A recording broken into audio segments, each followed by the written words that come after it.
વડોદરા જિલ્લાના સિનોર તાલુકાના છાણભોઈ ગામે આત્મીય યુવા પર્વનું આયોજન કરવામાં આવ્યું હતું, જેમાં પ્રેમ સ્વરૂપ સ્વામીજી મહારાજના 81મા પ્રાગટ્ય પર્વની ઉજવણી કરવામાં આવી હતી।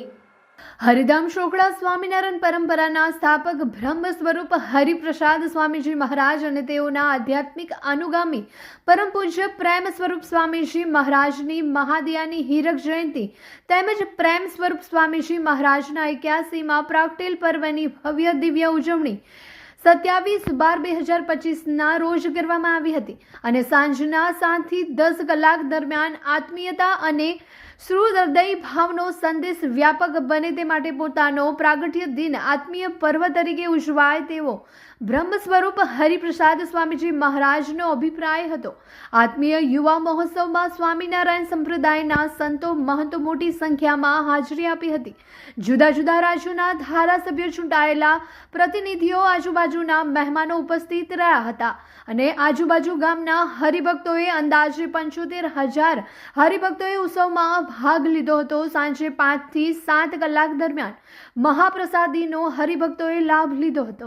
યુવાનોને ધર્મ સાથે જોડવાનું કામ કર્યું, એ જ કામને આજે પૂજ્ય પ્રગટ ગુરુ હરિ પ્રેમ સ્વરૂપ સ્વામી મહારાજ કરી રહ્યા છે અને આજે હજારોની સંખ્યામાં યુવાનો નિર્વ્યસની બનીને આત્મી બની રહ્યા છે।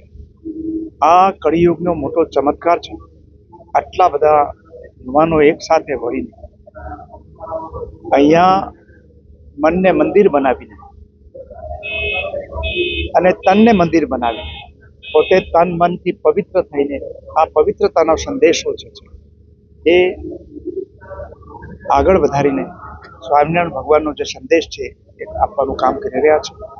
ખૂબ જ સારો કાર્યક્રમ હતો અને આવા કાર્યક્રમોથી આ ટેકનોલોજીના જમાનાની અંદર હિંસા, દુરાચાર અને વ્યસનથી સમાજને દૂર રાખવા માટે આવા કાર્યક્રમો ખૂબ જ ઉપયોગી થવાના છે અને આ જ યુવાનો છે એ આવતીકાલનો આપણું ભવિષ્ય છે અને એ આ યુવાનોની અંદર આ સદગુણો થકી ભવિષ્ય ઉજળું દેખાઈ રહ્યું છે। એ પ્રકારે આત્મીય યુવા મહોત્સવ ઉજવાય છે। એક વ્યક્તિનું વાત્સલ્ય વધે, એ જ પ્રકારે પરિવારમાં પ્રેમ વધે,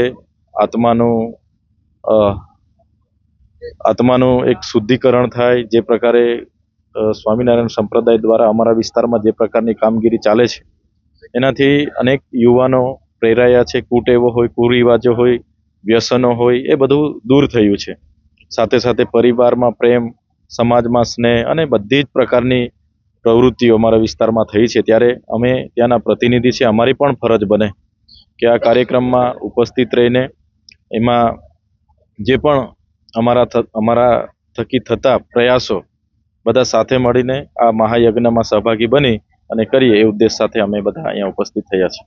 ભક્તિભાવમાં તરબોળ એવો કાર્યક્રમ, જેમાં ભગવત સ્વરૂપ એવા સંતોના આશીર્વચન મળ્યા છે। આજે આ કાર્યક્રમમાં ઉપસ્થિત રહેવાનું થયું અને મારે પણ પ્રેમ સ્વામી મહારાજને ચરણોમાં વંદન કરીને આશીર્વાદ લીધા છે। એમનો સાથે સાથે 60મો દીક્ષાનો મહોત્સવ પણ છે। સ્વામીજી આજે એમના પ્રવચનમાં ભક્તોને ખૂબ આનંદ થાય વાતો કરી છે અને આપણા જીવનમાં સુખ શાંતિ કેવી રીતે મળી શકે એની અમને વાતો કરી છે। આપણે સૌએ આત્મિક સુખ માટે ભક્તિભાવથી ભરેલું આ આત્મીય ધામ, જેમાં હરિધામ શોકડા જે તરીકે ઓળખાય છે, એમાં આવેલું સ્થાનક, એના સ્વામીજી, એમના સંતો, એમના સૌના ચરણોમાં વંદન કરીને આપણે સૌએ પ્રેરણા મેળવવી જોઈએ।